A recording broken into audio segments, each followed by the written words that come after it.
Yo, what's up, everyone? Got another great episode today on the Transfer Portal CFB presented by NoContextCFB. Please make sure to subscribe to our channel too over on YouTube because that'd be a big help. But anyway, we got to talk Washington Commanders football and the NFL draft because we've got the great John Keim on with us today. Hello, John. How are you doing? Hey, guys. How are you? Good to see you again. Appreciate you joining us. Yeah, doing really good and really glad to have you on. It was a blast that when we talked last time, got very in depth with Ohio State, and now it's time to get in depth with the Commanders draft. Well, I do remember missing a lot of the games and the picks, so that's what I remember from that one. That seemed like a weekly occurrence for me last year.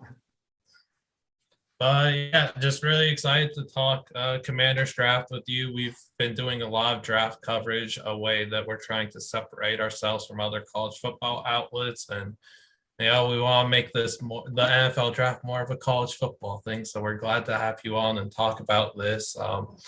Andrew's trying to become a draft analyst in his own way, and he's doing his thing, doing really big things. So, yeah, just really excited about this episode. Well, good.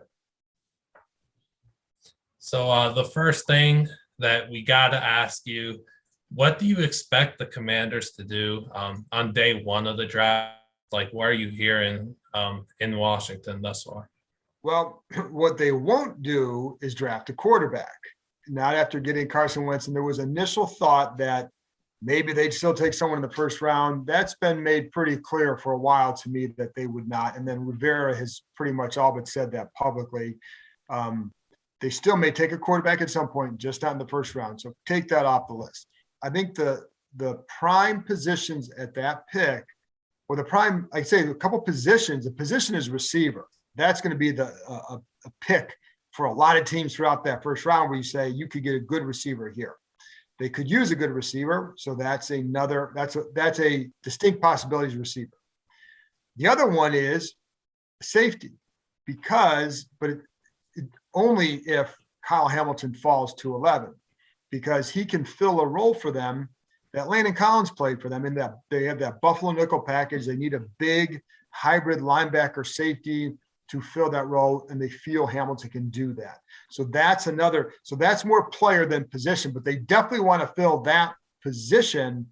But if you don't get Hamilton, you don't take that until the second round, or if you trade back in the first, maybe get a Brisker or a Daxton Hill, somebody like that down the road. And Hill's a little bit different, but he can fill a different role for you. So that's a spot. They need a linebacker. They want a linebacker. Devin Lloyd will be there at 11. I have a hard time believing they're going to go there because they used a 3 linebacker set on 65 plays last year, according to Next Gen Stats. 65 plays in the 3 linebacker set. The Buffalo nickel player will play a lot more than the middle linebacker. Now, but having said that, they still need depth there. They still need more linebackers. So I think that's something they could do after the first round. If they take Lloyd, then I know at one point they kind of envisioned like you could get Lloyd and Jamin Davis and Cole Holcomb all playing together. These young guys growing as a group. But again, they don't use it that often. Now, against the Eagles, you want to use it. But against other teams, you don't, most of the league, you're not going to use that very often. Still, that's a position on the list. I just have a hard time seeing 11. So really, receiver makes sense. Corner would make sense. But I don't think I think Stingley would be there. I don't think he'd be the guy. I think Gardner, I don't know that he would fall out of that top 10. I think Stingley, the last couple of years, the injuries, I think it's a concern for some teams. For other teams, that 2019 tape is all you need to see. But I think you can put that on a list. And then the last one, and I think I'd bump this probably. I think there's a feeling for some that 10 to 15 range, there's some good linemen that might be available there too. One thing that when you listen to Rivera, the one thing he absolutely always wants to build is a strong. I mean, every coach says this, right? They all want to build strong offensive lines, but some only give it words, some give it credence. And I think one of the things since he's been here that he's trying to do is rebuild that line depth. And one reason why they even won 7 games last year, despite a lot of injuries up front, was because they had good offensive line depth. So one thing you could see them do, maybe if there's if one of those top linemen falls out of the top 10, but I don't think it's all in, but like, I mean, on the off chance that Ikwonu falls out of the top 10, I don't see that. I didn't see John Allen falling out of the top 10 a few years ago, but I don't see that. So it'd be hard to say, but it's got to be something like that. And then if you got a tackle, if you wanted to get a top tackle, you could bump Sam Cosmi from right tackle to guard, or you can draft somebody in this draft who can play guard, whether it's somebody converted, or somebody that they would draft. But again, I don't know who that guy would be at 11, unless one of the top guys fell. So that's why I'm go back to receiver, Kyle Hamilton. That would be how I would view it right now. Now, you mentioned Kyle Hamilton a few times. If he did fall to 11, if he was starting to fall and he's in that 7 or 8 range, do you see them possibly trading up to secure him? I don't think so, because I think there's other safeties that they like there as well. Not at 11, but in this draft. So I don't know if they would give up what it would take to go get him. Keep in mind, they have 6 picks in this draft, but you have 2 in the 7th and 1 in the 6th. So half your picks are in the 6th or later. Mm-hmm. So you got, you don't want to use too much of that capital to move up. My thought would be, I don't know that because again, I don't know that the gap in their eyes is so big between him and some of the other safeties that they would have to do that. So, I also would say he gets to that point, they're probably figuring he's going to fall out of the top 10 once you get to that point. Because I don't know that those teams there would be in the market for what he does like they would be.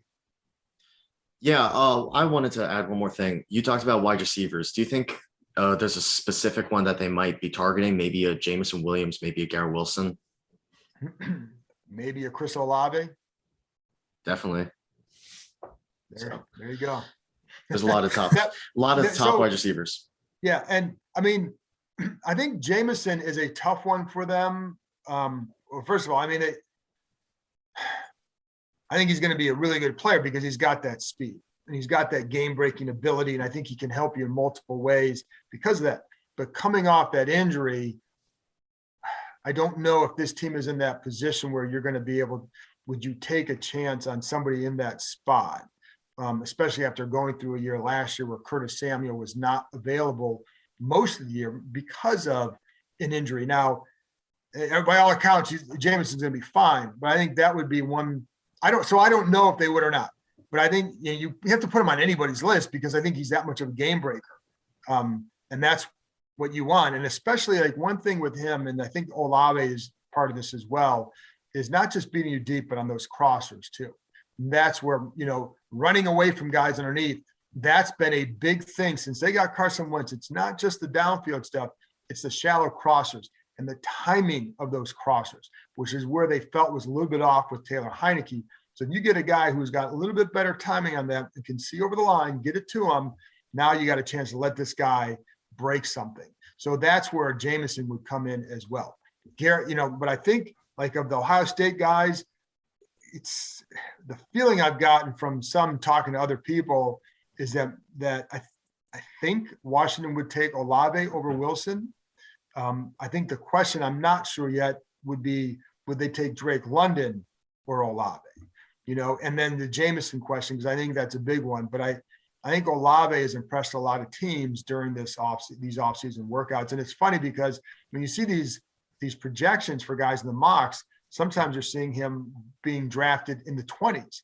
And sometimes, but it wouldn't shock me if this team took him at 11. So I think he's one of those guys. And I think the other question there for these guys is, what's the gap between, again, you have to maximize that pick, right? So what's the gap? If you don't take Olave and you take Kyle Hamilton, say, what's the gap then with the receivers that you would get at round 2? And I don't know that there's a huge, huge gap for them to say, you've got to get this guy here, even though you may like him a lot. Yeah, I think one thing we all know about this wide receiver class is even though there are a lot of great players at the top, there's also a lot of great depth that you can get into the second and third rounds. Next up, we did a pick is in article where we just had three people talk about a pick that we would love to see each team make. And we did one for Washington, and we wanted to ask what you would think or just what your favorite pick was, or, what's the most realistic. So first up, we had our very own Liam. He had Joshua Williams, the corner from Fayetteville State, going in day 3. Do you have any thoughts on that pick? No, I was waiting for Liam to say Carson Strong. That's that was your guy. No, I would say this. Wrong Carson. Well, you were close. I'm not as I haven't studied him, but what I would say is corner is a definite spot where they need to address. So that's what I would say. And they took Benjamin St-Juste last year, and he was doing a nice job progressing, and then he kept getting these concussions.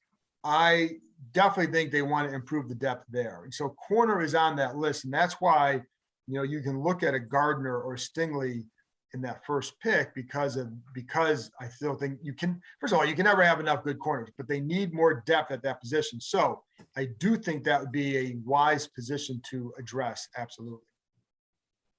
Well, if corner is a wise decision, you're going to love Kyler's pick because he had Kobe Bryant, the corner from Cincinnati, going 113th. So any thoughts on Kobe or just I always liked him. And that's clearly, and that defense was really, really good. And watching, it's funny because sometimes you'd watch that tape and you're watching for Gardner, right?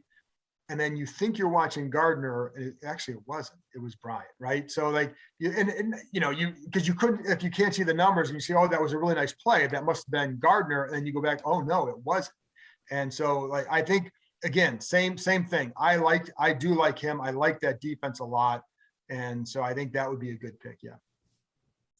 I would be stunned if he was there at 113, honestly. I would agree with that. That's what, absolutely. I mean, if he is, that's a tremendous value there. But yeah, you said it was the 113th pick. Yeah, that's the one. That's what it is in the article. Absolutely. Yeah, absolutely. That would be I think that would be a really good pick. Yeah, it would be a great value pick for a great player. And then last up, we kind of already talked about it. I had Garrett Wilson, so I just think Garrett Wilson's a great player. Obviously, you talked about how you think Chris Olave might be drafted over him if it was Washington's decision between the two players, but I still think Wilson's a great player. Possibly, definitely. I do think that would happen, but I also think that they think Wilson will go top 10 and that it wouldn't be a choice. That was the feeling that I've gotten from some people, that's what they would think. I'm a big Wilson fan. I mean, that's where I went. So I'm a very big Garrett Wilson fan because I think I don't know if he gets credit for how he runs his routes like the way he should get credit for that. And he has really good speed. His hands are tremendous. I will say, there are times, actually, you could probably say this about both of them, but especially in 2020, third downs, you're like, where's Garrett? Where's he at? They got to get the ball to Garrett Wilson because he's going to make the play. Now, having said that, there are a lot of times Olave did that too. And the difference was that they could align Wilson in more spots, or they did align. He was playing a lot in the slot, and he could play outside. So they could create more mismatches for him. I will say, I remember hearing from some people there, some reporters and all that, that he might be the best receiver in Ohio State history. And this was a couple of years ago, and that did not materialize. There have been some great receivers who've come out of there. I would not put Wilson as the best guy, but I think he's a very good receiver. And so I think that if they got him, I think a lot of Washington fans would be very happy because I think he can do a lot for you. Yeah, obviously, gotta talk sleepers, right? That's kind of my favorite thing to do personally when looking at the draft. And we each identified the sleeper that maybe Washington could be in on. I'll start with mine and then we'll let Andrew go with his. But mine is a versatile piece on defense.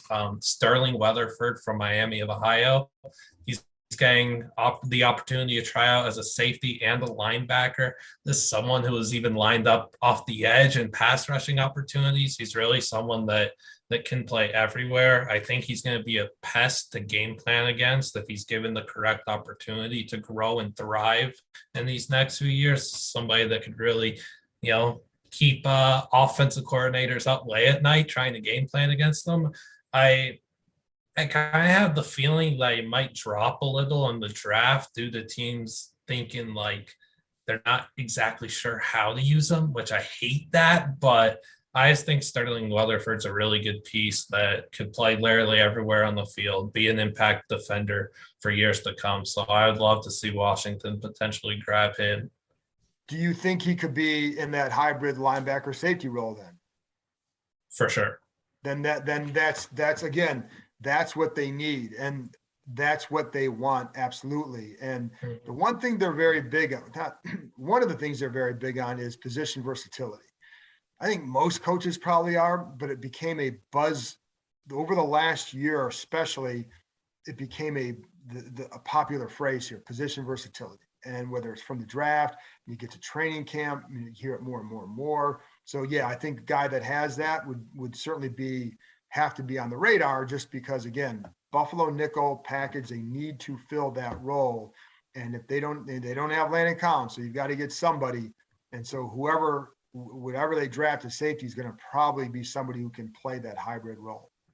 All right, I'll take mine. Damari Mathis, the corner from Pitt. I absolutely love him. I feel like we kind of all got stuck in that Kenny Pickett allure when we were watching Pitt, which deservedly so. He was amazing. But Damari Mathis was really an impactful player on that defense. He had a RAS of 9.72, so he's going to be able to get around the field. And it does kind of help that depth situation that we were talking about at corner with Washington. I think that he definitely gets some recognition, but he doesn't get enough where he should be in that talk of being in that tier where it's closer to the second and third round. So I just think that Washington, if they are looking corner in the second round, say they do get Kyle Hamilton in the first or the wide receiver, if Mathis is on the board, maybe second round, definitely someone that may not be on the top of a lot of people's boards, but wouldn't be a surprise to some people. Why do you like him so much? Athleticism. I like the athleticism, the mixture of the athleticism.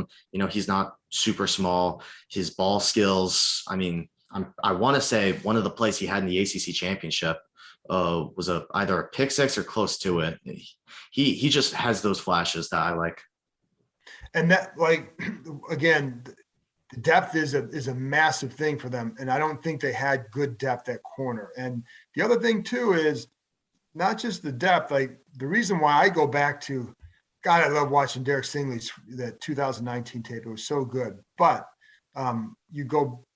if they went for a guy like that at 11, it's because their starting corners, Kendall Fuller, I'm a fan. I like Kendall Fuller a lot, but he's not a Pro Bowl corner. He's a good corner.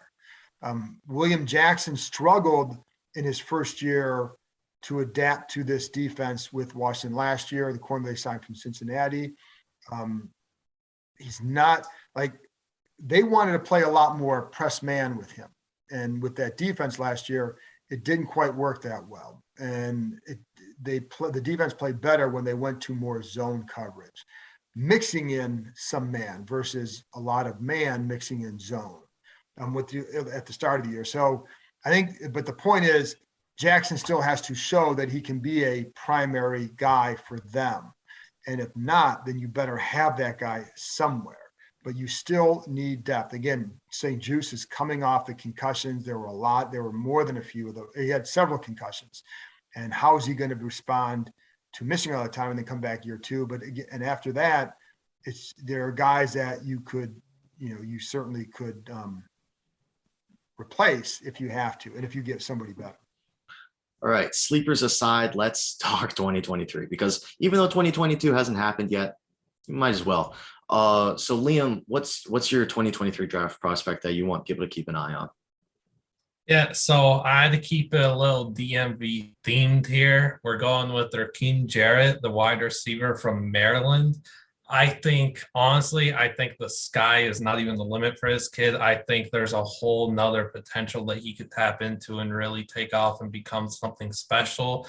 I'm not seeing him like highly touted as like a first round talent yet or anything. I think he truly could be a first rounder next year. He had 56 grabs or 769 yards and 5 touchdowns in 2021. There's so much more for him to do in 2022, and I'm really excited to see what he could do.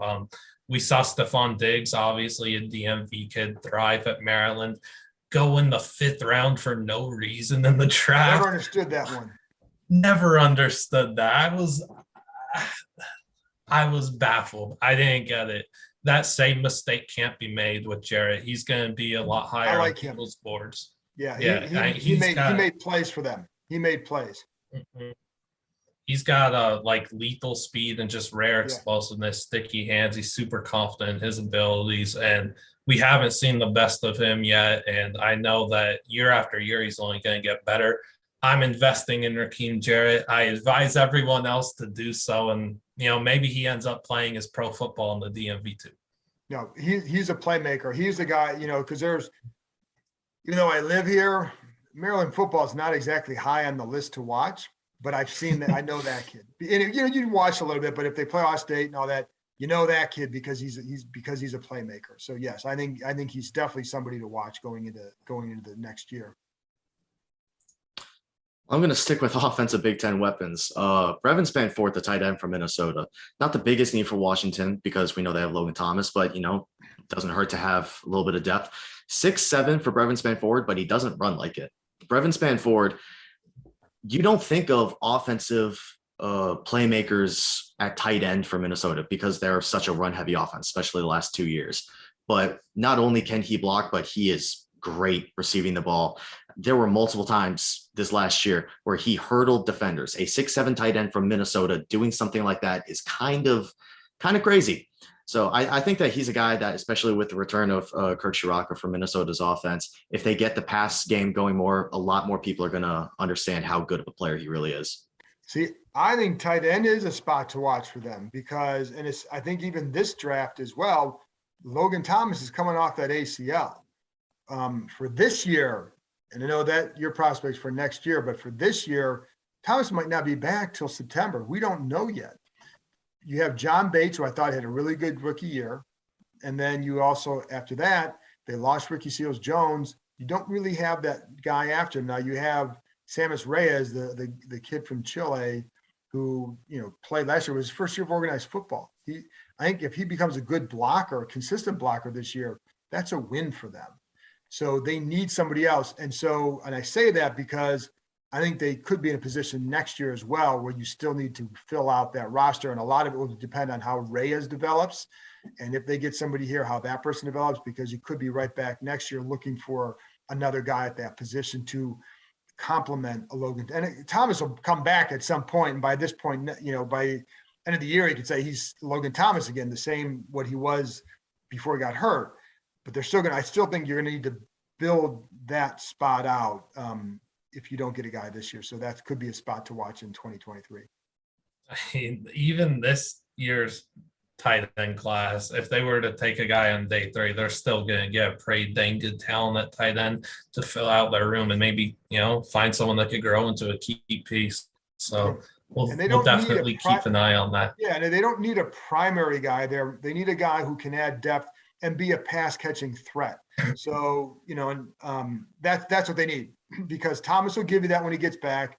Bates is a guy that's not going to kill you in the pass game, but he can he showed last year he can be more effective than people think. But you still need one other guy. Like Ricky Seals-Jones was good for them after Thomas went down.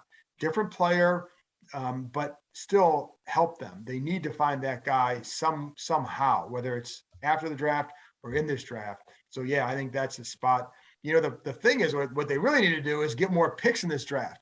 Get more picks in that round. For real.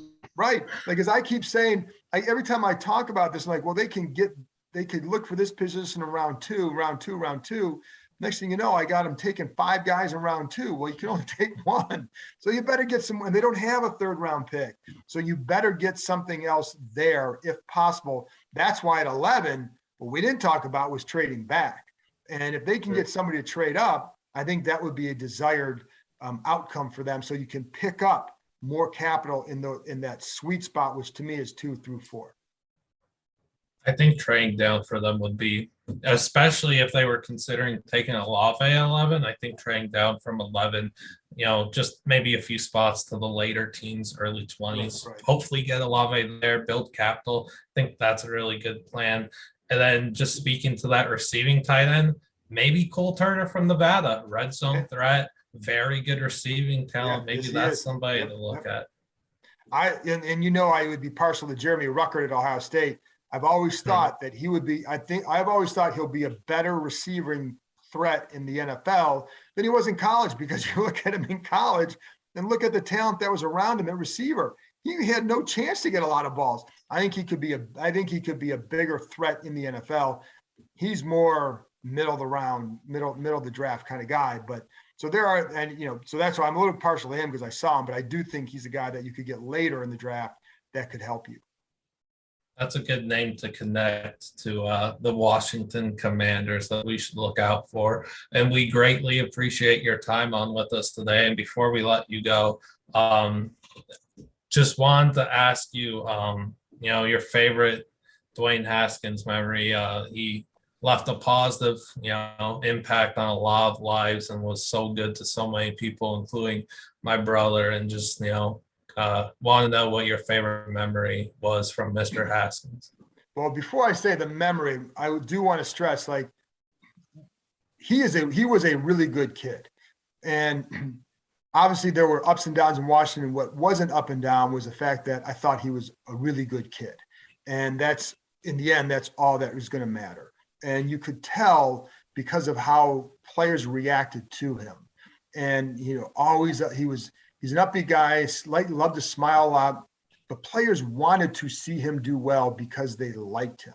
And one memory would be, and this is one that I forgot about, and then you see these clips after he had died, was that it was on the NFL Twitter feed, and they showed the reaction on the sidelines after his first win, his reaction and a couple of others.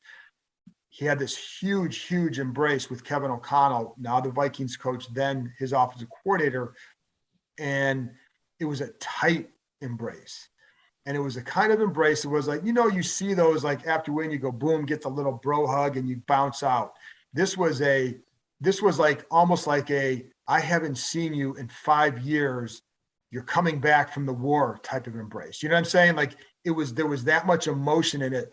And I know how much O'Connell was putting in the work that he was doing with Dwayne. So I know, but you're not having that kind of a hug unless you really care for that guy.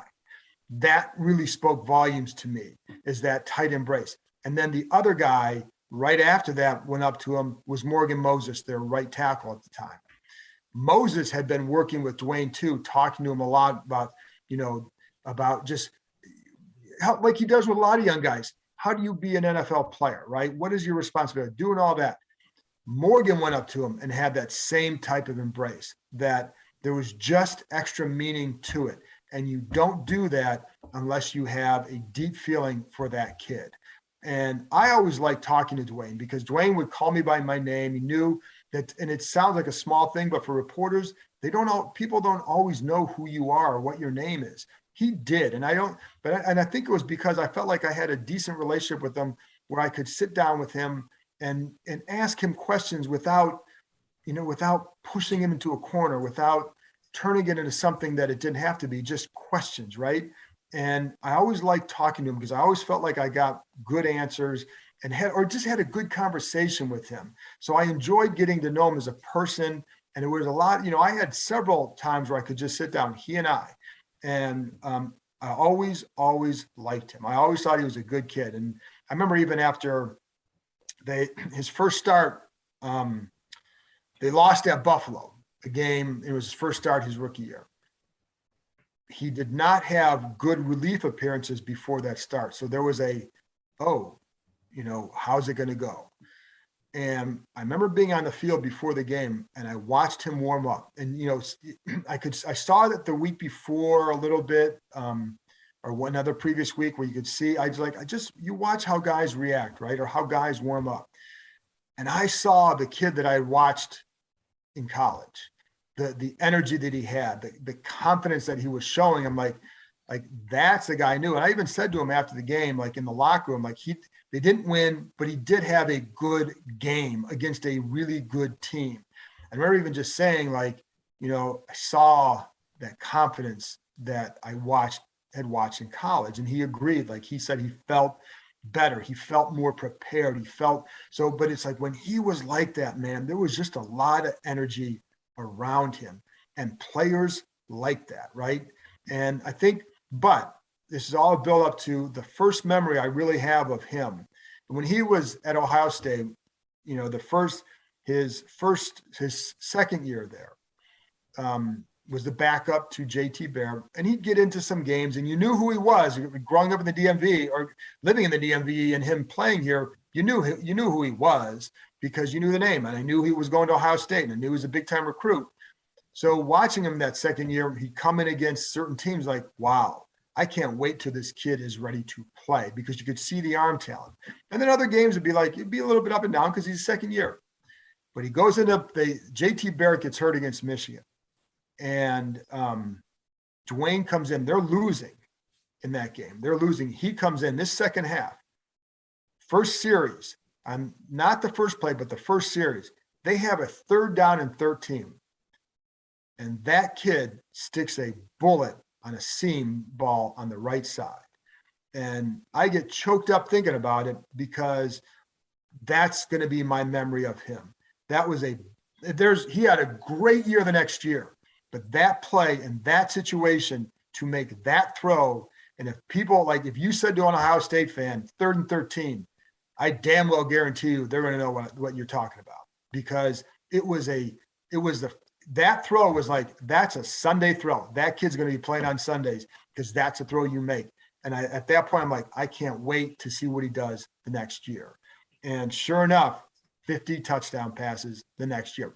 He ushered in a new era for Ohio State quarterbacks and for Ohio State offense. And this is why I always people talk about Ohio State quarterbacks and all that. There's a line of delineation before Dwayne and then after Dwayne, because he and Ryan Day worked magic on that offense. And you see the subsequent line of succession of quarterbacks.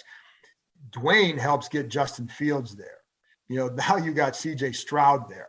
They're becoming a better quarterback school than they ever were. But it was really Dwayne was the first one where you say that's a big time talent. They usually they didn't always have that there. That's why I always laugh, the people talk about that, but they didn't have that until him. So as an Ohio State fan, you see that, but it was that 3rd and 13 throw that to me just was terrific. And it also was fun for me to dive into his story before that 2019 draft. And I was able to talk to a lot of people who had worked with him from the time he was little to that point, to help get him to that point, to become and whatever happened to somebody's career, whatever, but he worked hard to get to that. He worked to get to that point. You don't get there if you don't, And so that, for me, all of that was enjoyable to be able to dig into that story and learn more about his journey. But that 3rd and 13 throw will always be special.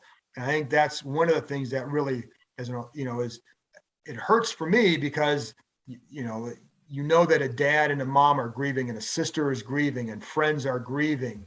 And that is horrible. And you knew him, and I thought he was a good kid and nice, really, even people here who, he got cut here, but they're he's a big kind-hearted guy. Nobody was saying anything bad about him. And so, that, but the dream and the vision is always 30 years, Dwayne should be standing on the field with his kids or grandkids, and they're going to play highlights, honoring his team, or honoring Dwayne Haskins or whatever. And you play that clip on the scoreboard, and people, and people should go crazy for that. And, like that was the things like that. You just like, it's just such a shame what the rest of his life, what he's going to miss out on, what others are going to miss out on with him, because as you know, Liam, the way he treated your brother, and that was just, it said a lot about him. I mean, he was a good kid. So I apologize for rambling on, but you're a reporter, but these guys, I know him. And, and again, I knew him as a fan first and then as a reporter. Very well said. A lot of good memories from you there. And he was just an all around good person, and his positive impact will, live on forever with all the lives that he was able to touch and stuff. So, really appreciate you sharing those memories of Dwayne, and appreciate you coming on and talking Washington Commanders draft with us. We really appreciate it. Really appreciate your time, and wish you the best of luck in these next few hectic weeks as you cover this draft. Yeah, this draft and everything else surrounding this franchise. But thanks a lot. I always enjoy coming on. You guys do a really good job. So thank you very much.